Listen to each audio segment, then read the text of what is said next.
Dear Patriots, before the news starts, please subscribe to our patriotic channel by clicking the subscribe button. Give us a thumbs up to this video. Don't forget to leave your opinion below in the comments section. Share the news on Facebook and Twitter so your friends see it. Thank you. Moments after lying about New York attack, Obama was crushed by Trump's instant payback. Barack Obama has always picked political correctness over the lives of Americans, but his latest attempt to remain neutral amidst New York's horrific terrorist attack truly shines a light on his cowardice. The former president shared his feelings via Twitter, but curiously ignored the whole truth. The suspect in question, 29-year-old Sayfullo Saipov, is an Uzbek national here on a green card and was heard screaming Allahu Akbar just moments after his despicable attack.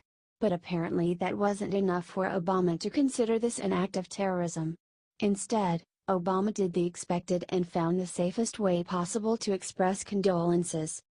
Michelle and I are thinking of the victims of today's attack in NYC and everyone who keeps us safe. New Yorkers are as tough as they come," said Obama. Obama made zero mention of the word terror or terrorist despite clear evidence to the contrary. As expected, this didn't sit well with President Trump, who immediately took to Twitter in true defense of the victims and their families. When will President Obama issue the words radical Islamic terrorism? He can't say it, and unless he will, the problem will not be solved, tweeted President Trump. The FBI has taken over the investigation and now officially deemed the incident terror-related. President Trump has frequently criticized Obama for not calling out radical Islamic extremism, and more walking on eggshells will only enable the problem. That's what Trump's trying to say. We have to unite as a nation to defeat radical Islamic terror, not protect the feelings of evil men. Thank God we're done with Obama and his baby soft backbone. If you believe in Trump's mission to protect our country, share this like crazy and show the world you're with our president. Sources: dailycaller.com.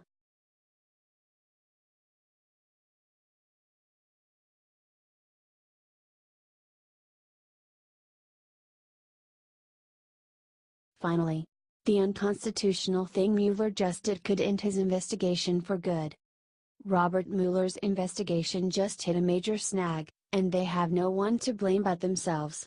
According to a shocking CNN report, the special counsel office seems to have violated Manafort's constitutional rights earlier this year.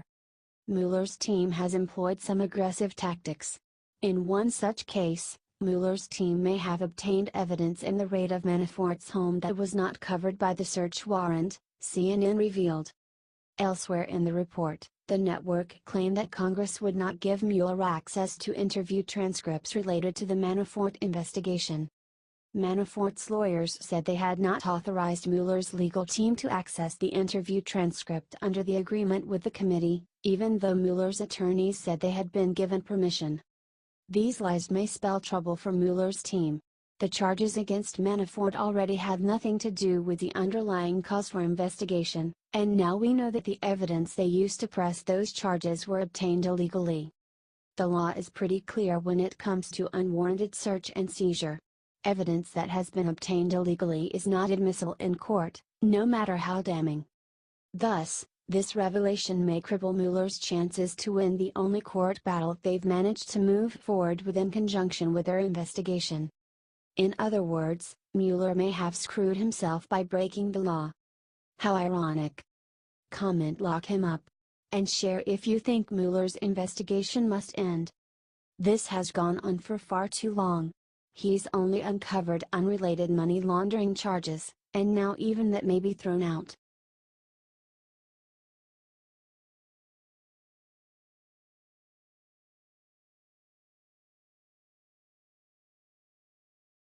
Trump just turned to the camera and said two chilling words to New York killer's family.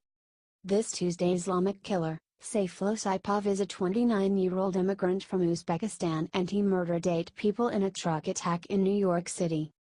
Saipov entered the U.S. under the diversity visa program in 2010. If you didn't know, the diversity visa program is made for individuals from nations with few immigrants in the U.S. This stupid idea was the brainchild of Senate Majority Leader Chuck Schumer, DNY. Today, President Trump called for the end of it. He called for chain migration. The terrorists say Saipov brought in 23 people since he arrived in 2010.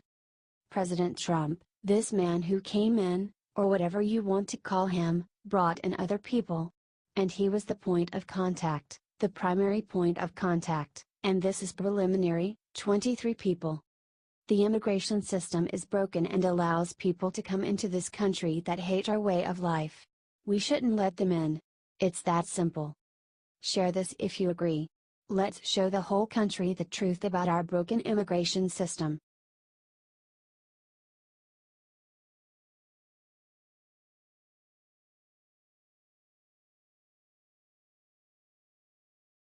Michelle runs mouth at President Trump sends her scurrying back under rock she crawled from. Michelle Obama just went low and launched a nasty sneak attack against President Trump. I guess the days of criticizing the next president, Barack and George Bush just stripped Trump too, is a thing of the past. Speaking at the Obama Foundation Summit in Chicago, Michelle took quite a few shots at Trump and they all missed their mark. In fact, they backfired in a spectacular way. According to The Hill, Michelle said, "Tweeting and social media, that is a powerful weapon that we just hand over to little kids. You know, a 10-year-old, here you go, tell it like it is. It's like, no you don't apostrophe t. You need to think, and spell it right, and have good grammar, too. What is wrong with her? Look, if she wants to rip Trump she should at least have the courage to say his name. Just like her husband and George Bush. They think they can rip Trump and by not saying his name get away with it? What a total clown show that bunch is. This whole tell it like it is business, that's nonsense. You don't tweet every thought," Obama said before smiling wide with all her fakeness showing and saying, "And I'm not talking about anybody in particular. I'm talking about us all, because everybody does that." Sure.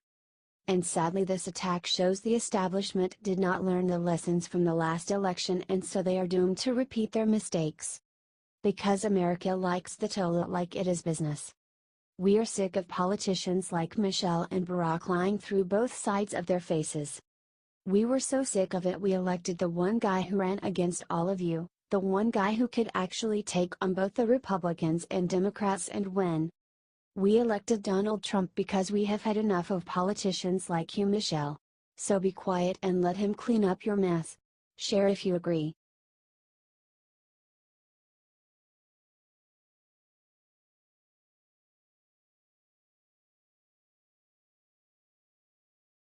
Turncoat. Right after begging for Trump's help, Paul Ryan switched sides and stuck a knife in his back.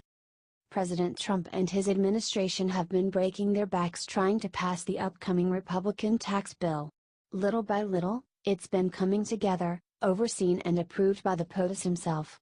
Unfortunately, no matter how much progress is made, there will still be those committed to anchoring our future. It's actually become so common, the retractors are running out of ideas. Enter House Speaker Paul Ryan, Republican Wisconsin, who's notorious for throwing a wrench in the works just because he can. His most recent effort, however, is beyond childish. Ryan is currently holding up the new tax bill because he simply doesn't like the name. That's right, Ryan is content with holding up something that could benefit millions of families just to pick a fight. The worst part is, this was Ryan's idea in the first place. According to reports, the House Speaker initially asked for President Trump's help with naming the bill because of his history in marketing. When Trump presented the Cut Act, emphasizing the level of tax cuts in the name, it was done because polling shows the American people look more favorably on such direct language. Once again, Trump's specialty. But Ryan immediately switched sides and not only slammed Trump's name for the bill, but began rallying others to do the same. The sad fact is all he's doing is hurting American families. These are the changes that need to be made immediately and President Trump understands that. If you're sick of Paul Ryan and want to tell people why, share this with the world and help the good guys win. Sources: thehill.com.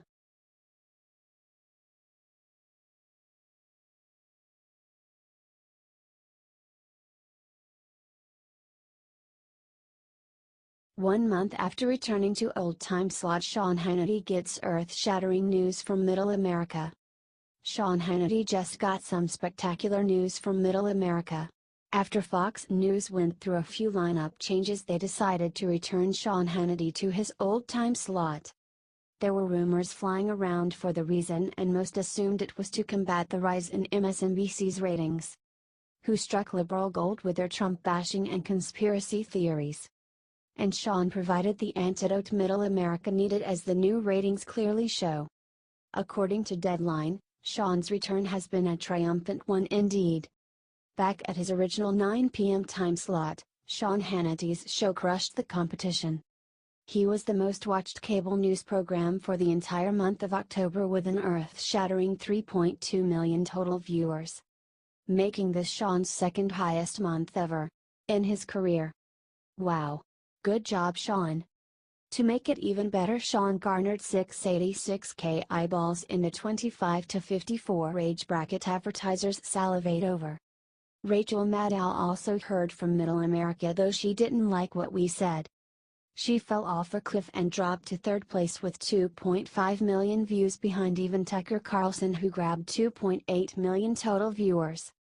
America is sick and tired of the Trump bashing conspiracies that get more hysterical with each passing day.